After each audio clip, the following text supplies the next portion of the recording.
Kuno was a young boy born in a fantasy world with the hero's scar on his face, which is considered to be incredibly rare, which was left on him by a holy knight. But the price he had to pay for that was the loss of his eyesight forever. Kuno never knew what seeing something even meant, and often asked his parents what seeing feels like, and his father would reply that seeing means being able to perceive colors, see all the beautiful things God made in this world, and it is a very important thing if you want to find big off baddies. His mother, on the other hand, told him that the loss of his eyes is nothing compared to the hero's scar he has received, and claims that it was a small price to pay. He often heard the maids of his household pity him for the fact that he was blind, which irritated Kuno, who just wanted to be treated as a normal boy of his age. He was soon given a magic instructor as well, which he wasn't totally a fan of since he couldn't understand what would that do to a person who can't see. One of the maids guides him towards the room where his new magic tutor was waiting, and Kuno asks the maid what's the point of learning any magic if he can't even walk on his own and needs someone to handhold him at all times. The maid understands his frustration and tells him that he was born with the water crest on his forehead, which means that he has a great deal of magical affinity, especially to water magic. And if he learns the magic, he can do wonders for the world and himself. Kuno doesn't really agree with that, but decides not to argue as the maid opens the door where his new tutor, Jen, was waiting for him. The blue-haired nerd baddie greets Kuno warmly and introduces herself before starting with their first lesson. The lesson turns out to be a pretty easy one for Kuno, who immediately manages to get his staff wet with a simple spell. Jen praises him for his talents while Kuno asks what he did with the magic. Jen explains that he just used a simple magic spell, which produced a blob of water the size of an eyeball. A sudden realization hits Kuno as he grabs his eyes, which scares Jen, who thinks that Kuno is one of those woke snowflakes who can't take a joke and love getting offended. But he suddenly exclaims that if he can make water blobs the size of an eyeball, then he can also create his own set of eyes. How he connected those two things is a mystery to me, but can't argue with anime logic. Some time passes by, and now Kuno isn't as emo as he was before and has started to enjoy feeling for different things and getting intrigued by all the different sorts of food and the different scents in the room. He starts chowing down on lettuce, but has no idea what he is chewing on. But the maid happily tells him everything about it, and claims that she has been feeling so much better as making food is much more rewarding than before. She starts rubbing some blueberries on his face as he tries to understand the sense of everything.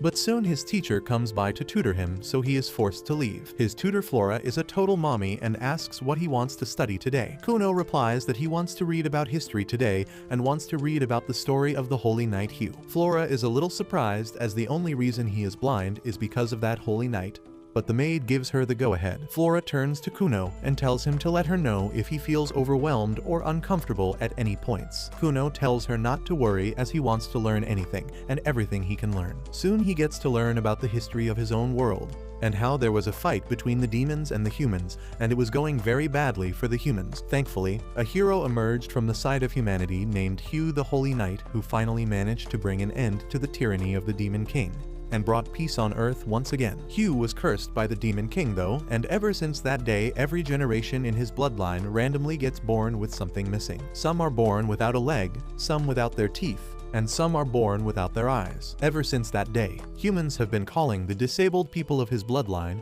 as the reincarnations of the hero himself, as they have the scar of the hero. Kuno doesn't particularly subscribe to this ideology, though, as he believes that he is more than just the reincarnation of Hugh. He is his own person, and the magical abilities he has are his own, and not just loaned to him by some hero who is long dead. He practices his magical skills every single day and keeps getting better at it, hoping to one day create his own personal set of eyes, which he got cheated on. This all comes at a price though, as practicing so much takes a lot of mana and stamina. He falls to the ground while his maid carries him back inside. He gets up exasperated that at this rate it will take forever for him to get his own set of eyes if he doesn't increase his stamina soon. The maid tells him that he is still only 7 years old and needs to bulk up if he wants to get strong. Kuno replies that they have to find a different way since he has been passing out just by using the most basic spells, which should be completely out of question. His maid Aiko tells him that maybe they can put him on some gear just like Sam Sulek, and maybe with some sword training, he will be soon strong enough to cast as many magic spells as he wants. Kuno agrees with that, and Aiko immediately heads out to find a good swordmaster for him to train with. The very next day, Aiko finds an old swordsmaster named Oru who starts training him. He gets through the basics on his first day, by which Jen also arrives, ready for the magic lessons. Jen is a little surprised at the hard work that he is putting in, whether he wants a break. but he immediately puts down the sword and get a wand, ready for the next lesson. Jen is not sure how much stamina he has remaining, so she decides to just check whether he has retained what they learned in the last lesson. Kuno immediately chants the spell, but instead of producing just one water ball, he ends up producing like 10 perfectly clear water balls. Jen is surprised, wondering how the hell did he master the spell so quickly, and realizes that this boy is definitely built different. That afternoon, Kuno gets a visitor from the royal capital who turns out to be the princess herself called Miri. Ever since the birth of Kuno, she was betrothed to him since Kuno belonged to a noble family and he bore the scar of the hero, which is a very big thing. She didn't particularly like him though, since the last time when she came to visit him he was always being a mo, not playing any games with her. Ever since that day she started dreading the fact that she might have to live with a broody mofo for the rest of her life. To her surprise, when she saw him this time, he looked like a completely different person, as he smiled warmly at her, welcoming her to his mansion. She immediately asks whether something happened as he looks different today,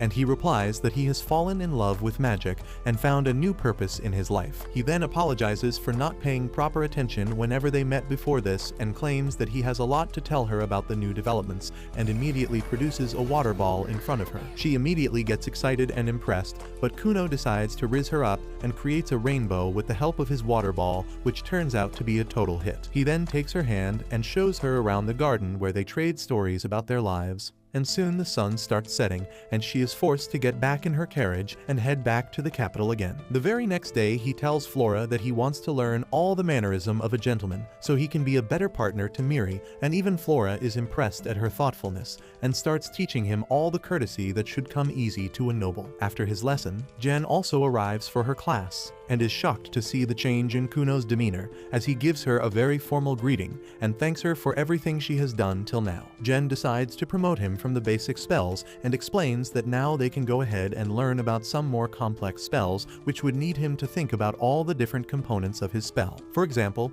you can change the viscosity, the color, the temperature amongst other things, and use it in a million different ways. She then produces 2 water balls in front of him and tells him to touch both of them. Those shapes are something he is already familiar with, so he immediately grabs them and realizes that one is warm and the other one is colder. Jen replies that alterations like these are what differentiates one magician from the other one. Kuno seems to understand the concept and produces a water ball, which then plops into the cup in front of him. He then tells Aiko to have a sip, which confuses her a little, but she doesn't question him and does as she was told. The moment she tastes the water, her expression changes, as she tells them that the water tastes like apple juice. Jen is absolutely smashed by this as she thinks about how it took her an entire sleepless night to come up with a new thing to teach him. So the least he can do is not master it immediately. That night, Kuno stays awake in his bed, holding a green and a red apple, thinking about how he can understand the taste and the scent of different things. But still he has no idea what a color is, until he manages to find a way to understand that he won't be able to create any finer alterations to his magic, let alone a set of magical eyeballs. The next day when he was sitting for breakfast, something changes inside him. He tells Aiko that he wants some milk tea without the milk, which is stupid. But Aiko doesn't want to make fun of a disabled person, so she asks him to get her some water. He produces a water ball in the air and sends it her way when suddenly he realizes that he has been able to feel different things all of her life. And what if those things are what everyone else calls colors? He picks a green apple and asks whether this apple is red. But Aiko simply thinks that he has gone insane and tells him that it's green and not red. Then he picks a different apple and asks whether that apple is red. Aiko replies that it is indeed red in color. That's when Kuno surprises her by claiming that the basket in front of him has 3 red and 2 green apples. Aiko is shocked to hear that, but Kuno replies that he has been able to feel different things by touching them. He thinks that he can figure out what each color feels like to his fingers. This is a big improvement, and Aiko immediately runs to tell his father about the new development. He immediately asks whether Kuno can read books, and Aiko replies that he is able to trace the color of the ink on the paper and read that way. The next morning, he starts practicing his magic once again and summons a huge red-colored water ball, claiming that he can sense the color better if he makes it bigger. Just then, his mother calls out to him, which breaks his concentration, and the water ball falls on them, covering them in the red liquid. His mother gets knocked out cold, thinking that something happened and her dear son was covered in blood, which confuses Kuno. But Aiko tells him that the color of blood is red as well, and that's why his mother is so scared. While this is happening, Jen watches it from afar, thinking that the feats that Kuno is able to perform is beyond anything that she has ever seen before. and wonders whether this boy has the talent to attain the most prized title in the world and become a cerulean wizard. A couple days pass by, and now Kuno has started studying about hydromancy. He is trying to expand his horizons to see what all is he good at.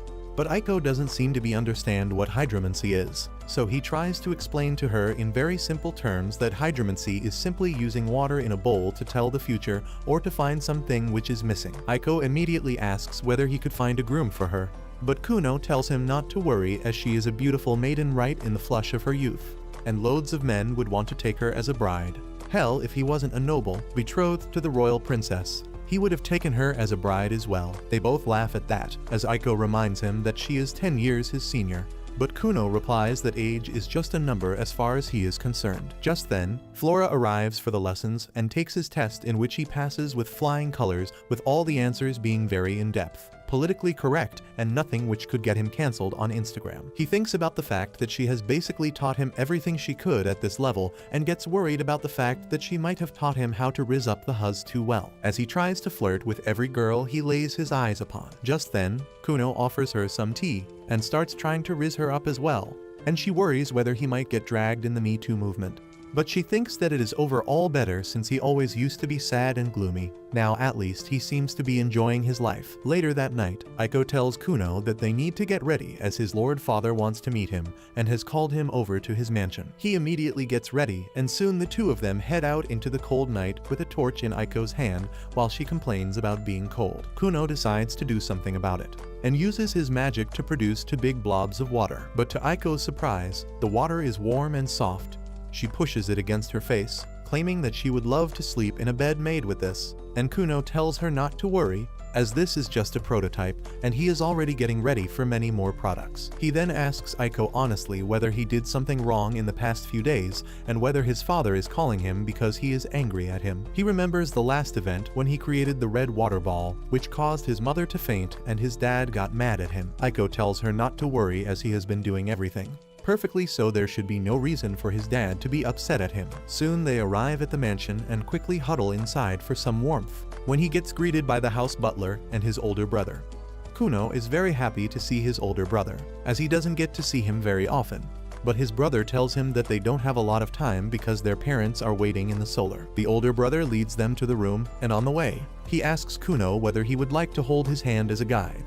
But Kuno tells him not to worry as now he is able to sense his environment a great deal better and shouldn't have much trouble maneuvering through it. His brother thinks about the time when Kuno would always stay in his emo state and he would always have to hold his hand to take him anywhere, even in the house. He is really surprised by the amount of change Kuno has gone through in such a small time and wishes him the best. Soon they knock at the solar and enter inside, when his father tells him that Miss Flora claims that she has taught everything she has to teach to a noble child, and for further education, a formal school would be necessary. Kuno replies that he doesn't really want to go to a school as he doesn't want to create problems for any classmates or teachers with his disability. Moreover, he claims that he has plans of his own and has decided what avenue he wants to follow, and it definitely doesn't involve a school. His father laughs at it. While my father would have whooped my ass if I said this, his father claims that he thinks that formal education is for normies as well, but since it is mandatory by law for anyone of noble descent, he had to ask the king for a favor and create an exception for Kuno. Kuno replies that he can smell the nepotism already, and his father tells him to shut the hell up and take what's given to him without trying to be too woke. With that, Kuno comes to the actual questions and starts asking about his pocket money, claiming that he deserves a raise considering that he has been working so hard. But just like a capitalist pig, his father declines, claiming that the next time he pulls any stunts like the garden blood incident, he is going to cut his pocket money for 6 straight months. His mother butts in to change the topic and brings the train back on the track. His father remembers why exactly he called Kuno here and tells him that while he agrees with his decision to drop out from the school, he also needs to think about his future with the Princess Miri. Since schooling is such an important part in the noble's upbringing, she might face ridicule about the fact that her husband-to-be is not even schooled properly. Surprisingly enough, Kuno understands all this and agrees to go to the school, claiming that it will be a hassle, but he can't let the princess be ridiculed because of him. His father tells him not to worry though, since with the power of nepotism and corruption, he has made it so that he only has to go to the school 5 times to give the final advanced level exams and pass it to graduate. That sounds like a win-win situation to Kuno, so he immediately agrees. His older brother tells him not to worry, and he won't be alone since both him and Princess Miri are going to attend the same exam as well, so all of them can graduate together. His mom gets really excited at the fact that her son will be attending the school soon and immediately calls an Aiko, as they will have to take a bunch of measurements for his coat and other pieces of clothing. Before he can go, his father calls Ikshyo back in and tells him that while Kuno is at the school, some other nobles who hate them might try to approach him and Princess Miri, and it will be his job to make sure that nothing goes wrong. Ikshyo tells him not to worry, as he will always be with them and make sure his younger brother is safe. The next time Princess Miri visits him, she is excited to know that he will be attending the school with her, and tells him not to worry as she will escort him around and show him everything. Kuno wonders out loud that other nobles who are in love with her might not like that and get jealous, but Miri tells him not to worry as that will not happen. Kuno asks whether she is not popular in her school then and is just another loner, but she tells him that she is obviously very popular on the account of her being a princess, and she knows of at least 5 boys eager to court her. Kuno thinks about the fact that these things can become problematic, so he decides to get a different magic staff for self-defense. Finally, the day of departure comes and Kuno gets ready alongside Ikshyo. But everyone is focused on Kuno as he looks dashing with his new cape and a new cane. He flashes a few poses before getting in the carriage and then uses his water magic to cover the wheels of the wagon with a thin layer of water to make it more stable and less bumpy. Ikshyo is pretty impressed by Kuno's ideas, while Kuno is just happy that his magical skills have some actual real-life uses, unlike a degree in gender studies or anthropology. His brother reminisces about the time when Kuno was still a gloomy emo kid and fell over because Ikshyo wasn't paying attention and then started crying like a little bitch. Kuno tells him not to worry, as he is not that person anymore and is strong enough that he can outlive all of humanity. Ikshyo starts getting a little worried, as his little snot of a brother is starting to talk more like a demon king than a hero's reincarnation. But he puts his thoughts aside when they finally arrive at the academy. Kuno finds Miri waiting for him outside and immediately starts flirting with her, while his older brother stands around awkwardly. Kuno soon gets a little overwhelmed by all the new stimulus as he can hear thousands of voices and feel the presence of hundreds of students inside the school. He thinks about how his earlier self would have recoiled from this, but his magic has given him the confidence he needed, and he grabs Miri's hands and enters the academy. He immediately becomes the fan favorite of the girls, as they claim that the new boy looks more like the prince in the stories than a student. While even the professor who was supposed to show him around the school who was stressed as she heard that Kuno was an extremely shy boy. But the reality looks completely different. She calls out to him and introduces herself as Professor Cast, claiming that she is going to be his guide today. He thanks her for the help and bids farewell to his brother and Miri, who promised to have lunch together. While the professor was showing him around, he had no idea that he had already made a bunch of enemies of the bullies who used to rule the school and were the most popular before his arrival. Cass takes Kuno to a separate classroom and explains that he will be giving 5 exams for his graduation, and usually there is a gap between each exam. But since the school got direct orders from his father and the king himself to bunch his exams together, Kuno seriously replies that the king and his father are besties, and what they are doing is a clear case of nepotism, which he doesn't support at all. Cass claims that she doesn't want to be dragged in any kind of political messes and pleads him to keep her out of his woke activism. She hands him the question paper and claims that he has 2 hours to finish the exam. After the exam was over, he meets up with Miri and heads down to get something to eat. Before he could reach the dining area though, they get approached by Prince Lyle, who is Miri's older brother, and pissed at the fact that someone more popular than him is in the school right now. Kuno feels Miri tense up at the sight of her brother, but has no idea who he is facing at the moment. He was about to lash out as prince or not. No one talks shit to his bride-to-be.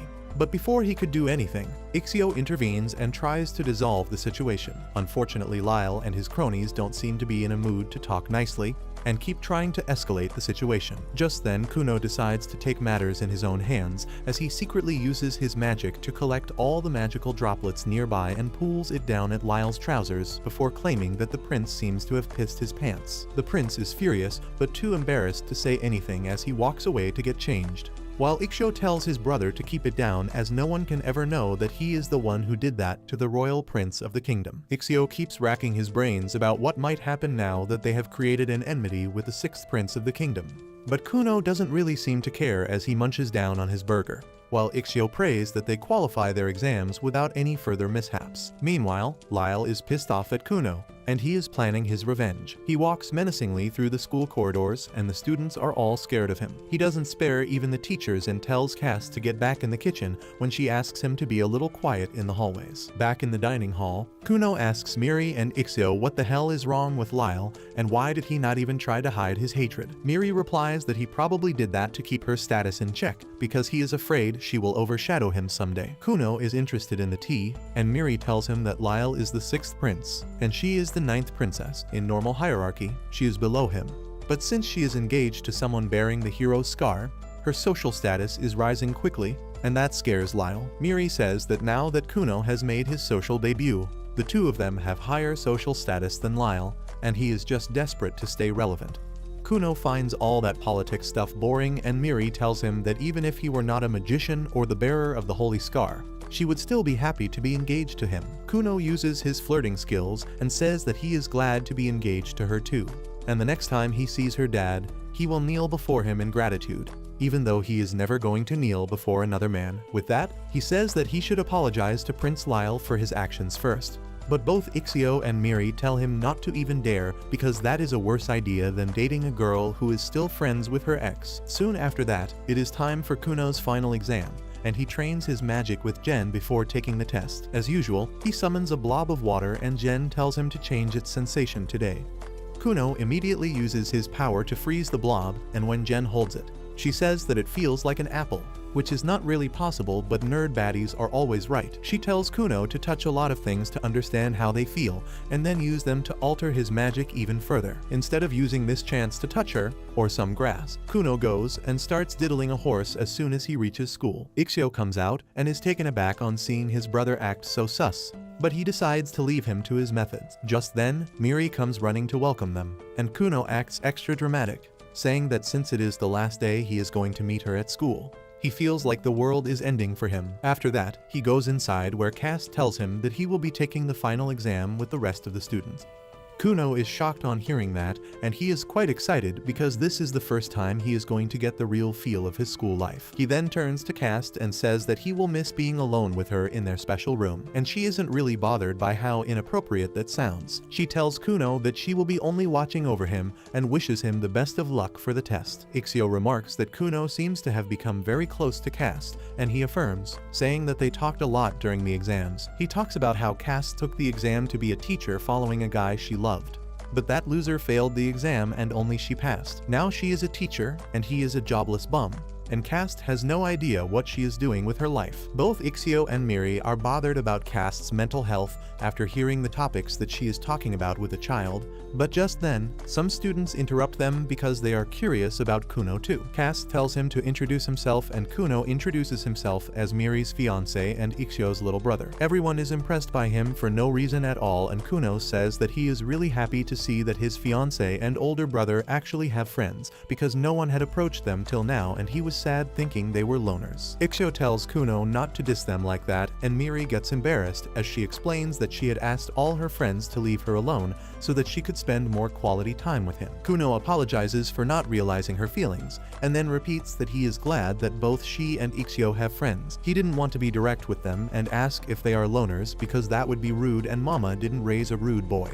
He was almost ready to tell them that it is okay not to have friends by playing the sympathy card and telling them that he has got it even worse. Everyone else is convinced by his act, but Miri knows that Kuno has no issue being friendless, and he affirms. Soon, it is time for the exam to begin, and Cass tells Kuno to stop diddling the pigeon and get to his seat. Miri starts leading him to his seat when suddenly, Lyle comes there and pushes both of them away. He is pissed at Miri because the news about the recent pant wedding incident has reached the palace, and even the servants were talking behind his back. Lyle thinks that everyone here is the same, and they must be bitching behind his back because they don't have the guts to say things to his face. He clenches his fists in rage, but then Kuno grabs his hand suddenly, introducing himself to the prince. He says that he didn't get the chance to greet him properly the other day, but he really wanted to get along well with his brother-in-law. The entire class is stunned on seeing this because no one dares to get close to Lyle except a few bootlickers. On the other hand, this is the first time someone has greeted Lyle like this,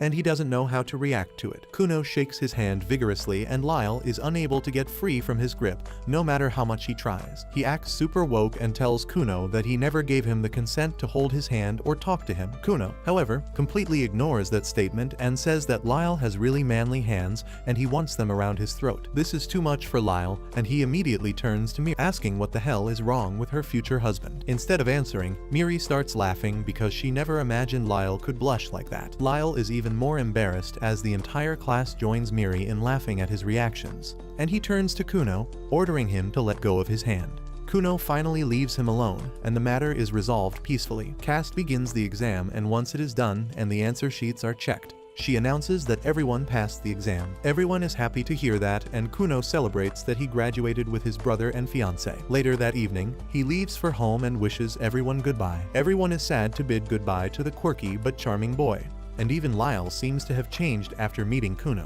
The next day, his magic lessons with Jen resume, and she tells him to create a small typhoon. Kuno creates that, and then at Jen's order, he splits it into 10 water balls, colors them, and then changes their texture. Jen is satisfied with this, but Kuno has more to show. He says that he has learned something new recently, and then changes one water blob into a white pigeon that flies like the real thing. Jen falls to her knees, realizing that Kuno is officially a much better sorcerer than her, and she is going to lose the job of teaching him. She decides to reveal this truth to Kuno during tea time, and asks him to prepare himself mentally because she has shocking news for him. Kuno sends Aiko away before asking Jen if she is a goddess who came from another world to teach him, but now she must return to her divine dimension. Jen is amused by that idea, but she doesn't entertain it too much. She tells Kuno that she doesn't have anything left to teach him, and he is already better than her now. Kuno gets up and says that he doesn't want to let her go, because the little tricks she invented to keep him busy and extend her employment made him understand a lot more about magic than any normal class would. More than that, he is grateful because she was the one who inspired him to create eyes using magic. He is desperate to keep her as his teacher and offers to increase her salary.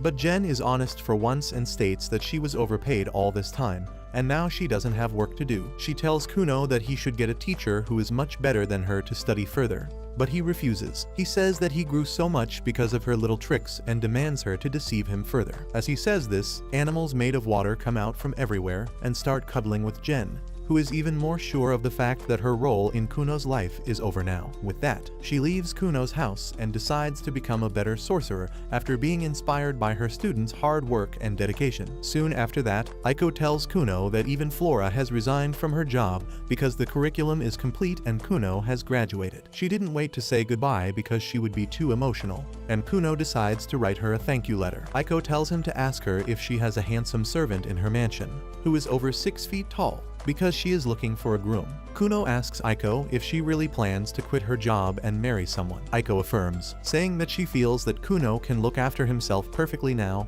and it is time for her to get married because the dating pool after that is quite bad. During dinner, Kuno tells his parents that all his teachers have quit and Jen told him to find an extraordinary magician to teach him next. Ixio says that the royal sorcerer Zio is quite famous recently, and his mom can vouch for that. Kuno asks his dad to appoint the guy named Zio as his teacher, but he tells him that's not how things work. He makes it clear that he cannot call the royal sorcerer here to teach him, and Kuno asks his dad what is the point of being the king's best friend if he can't do even this much. Kuno's dad tells him that only the king and people directly authorized by him can meet the royal sorcerers, who rarely leave the castle and don't meet commoners.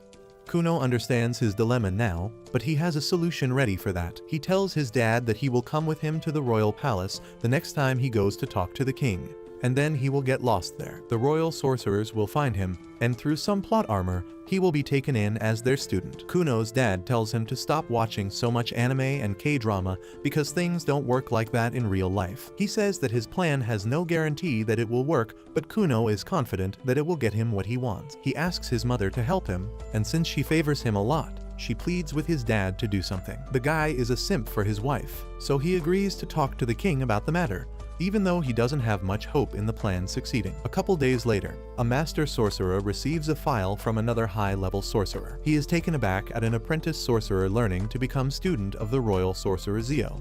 But the girl tells him that the boy seems talented and Princess Miri is head over heels in love with him. The master doesn't care about that and starts reading Kuno's file in detail, and that is enough to get him interested in the boy. A couple days pass by since then, and finally Kuno gets the call from the royal palace to present himself to the royal sorcerer. He gets into a carriage alongside his father, who looks pretty happy about the way things turned out. Kuno claims that the friendship between the king and his father must run pretty deep if he got ready for a demand such as his. But his father replies that the real reason why they are getting an opportunity to meet up with the royal sorcerer is because the head sorcerer of the court took a deep interest in Kuno and his abilities and wanted to meet with him as well. His father then asks what kind of magic he is able to do at this point, and Kuno immediately chants a spell and creates a small ball of water which quickly converts into a black cat and sits down on his lap. His father is amazed by this, claiming that he can't believe that something like this could even be achieved by magic, and starts touching the little kitty. He is surprised that the cat doesn't even feel like magic or like water. It just feels like any other random cat that he would catch on the street. Kuno tells him that he has only recently mastered the looks of the animal, since before that he was only managing to create animals which were completely transparent.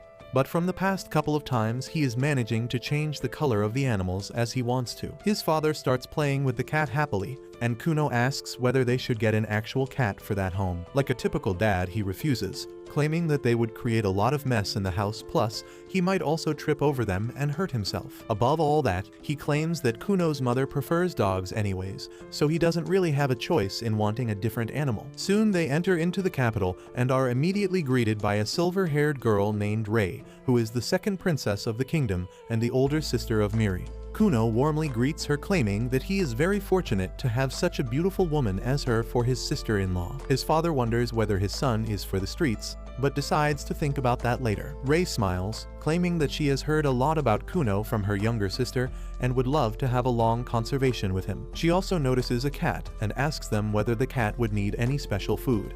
But the moment Kuno's father places the cat back on the ground, Kuno stops his spell, and the cat once again nothing more than a puddle of water. Rei realizes that Kuno seems to be much more skilled than she earlier thought. While his father is sad about the fact that he didn't get to name the cat, Rei offers to take Kuno up to the Black Tower.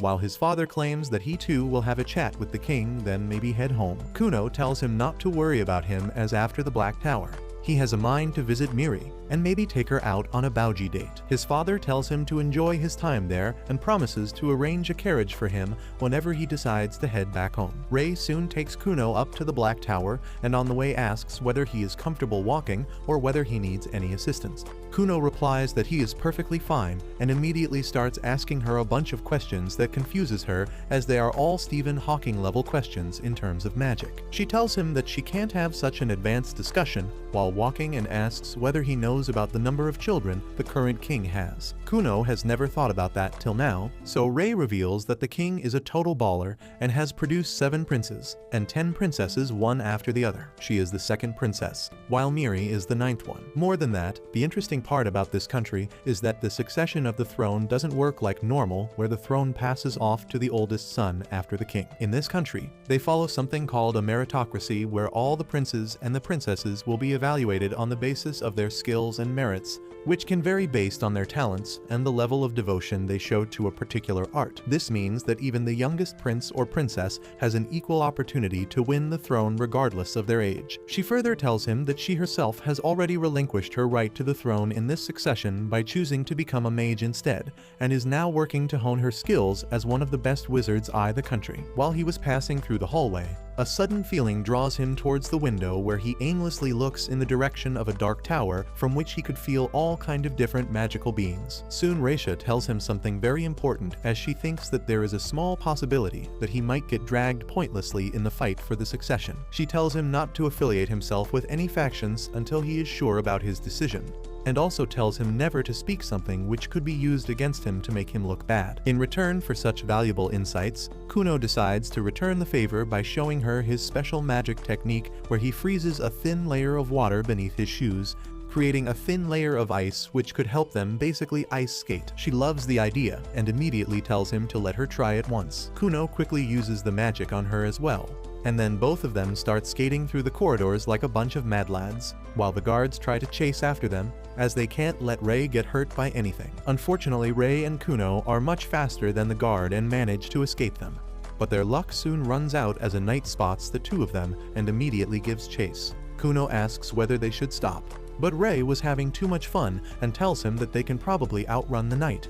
But that's where they were wrong, as the knight manages to catch them and takes them outside in the garden for a good scolding. Later, they were escorted towards the tower, where he is soon introduced to the head sorcerer of the kingdom. Kuno is humbled by his presence as he realizes how big the world is. He earlier thought that Rei's magic was impressive, but compared to even that, H seems to be on a completely different level altogether. H immediately asks whether he was born with a water crest, and Kuno replies in the affirmative before claiming that he doesn't really have much idea about these crests. H explains that there are 7 different types of crests that the mages can bear, and they correlate to their magical affinities, such as fire, water, earth, wind, light, darkness, and foul, alongside that each crest has a rank in terms of stars from 1 to 5. Which makes Kuno's 2 stars a fairly common occurrence. Rei replies that even she is a 2-star crest wind mage. Kuno immediately understands it, claiming that he can immediately feel it, as himself and Rei are like American processed cheese, whereas H seems to be an artisanal wheel of aged parmesan. H agrees that the description seems good enough, and reveals that he is actually a 4-star. Immediately after that, H takes them all to the training ground below and tells Kuno that he is going to test him a little to gauge his magical prowess. Kuno gets a little intimidated, wondering whether this means that a royal mage will be ready to become his tutor if he manages to pass the test, but he doesn't really guess a lot of time to mull all that over, as H immediately calls forth an older student who is also a royal mage and tells him to demonstrate his water magic. The mage chants the spell, and immediately an array of magical droplets of water appear in the air, creating a brilliant pattern, while H turns towards Kuno and tells him to conquer the boy's magic with his own. He thinks about the time Jen would tell him about how not only can he create water, but he can also manipulate the water already present in the environment. Till date, it has never been a problem for him, but he has never actually tried to gain control over the water that another mage has created. He realizes that H has effortlessly created an assignment that neither he nor Jen thought about, and now he will have to deal with it on the fly. He decides to give it a go,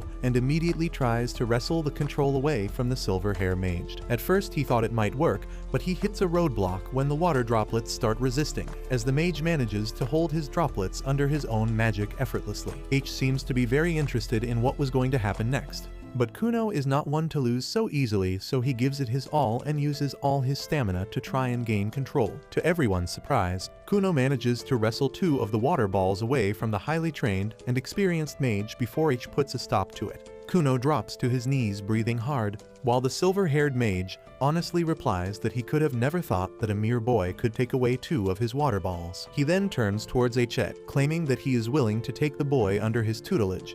But immediately the other mages start chiming in, claiming that even they would like to have Kuno as their pupil. H tells them all to shut up, as he wants to see what else can Kuno actually do, and asks him to create something that he has thought about. Kuno immediately creates a trampoline with the help of his water magic, and immediately H starts bouncing on top of it, having the time of his life. The other mages get in line wanting to have a go, as they want to understand how it works, and whether they can recreate it. H, however, tells Kuno that he wants him to stay the night in the castle, so that they can see what else is Kuno capable of. Kuno replies that unfortunately he has a date with Miri, so he needs to take her out for dinner tonight. Just then Rei asks him whether he can create any other animals from his magic, or maybe humans. Kuno replies that he can do both of these things, and immediately creates a human doll made out of water magic in the shape of his maid. It is still not perfected yet, so the maid is a little translucent. Plus, he hasn't dialed in their movements perfectly, so that's also an issue as of now. The silver-haired mage asks whether he can make the dolls do anything, and Kuno tells them about the time when he tried to make them fly, but it wasn't well received as the doll looked dumb while doing it. H immediately gets interested, and Kuno is forced to demonstrate. He starts playing around with the doll, sending her up in the air back and forth again and again, scaring half the people of the castle, which gets him scolded once again, and they are all forced to apologize. Soon the sunset comes, and H tells Kuno that he has successfully passed the tests, and he will personally assign Kuno a sorcerer so that he can learn to use his magic better. Kuno is overjoyed by that and goes to tell his father, who is pissed since he has heard complaints about his son twice in a matter of hours and scolds him for being irresponsible with his magic. Soon, his father leaves to head back to their mansion, leaving Kuno behind with Ray, who realizes that he needs to head out to Miri or he will be late for dinner. Ray tells him that they must use their magic to reach Miri, otherwise they would be late, so they decide to do a little experiment as Kuno creates a water bubble, and Ray uses her wind magic to propel them forward like Aladdin's magic carpet as they soar through the skies and reach near Miri's chamber in no time. Unfortunately, Ray forgets to gradually decrease her magic and turns it off completely, which causes them to fall, and they get caught by the Knight Dario for the third time today, who is pretty pissed and once again gives them a long lecture, while Miri waits for her Prince Charming in her dress. But that's where this video ends. Remember to like and subscribe to the channel. Thanks for watching, and I'll see you next time.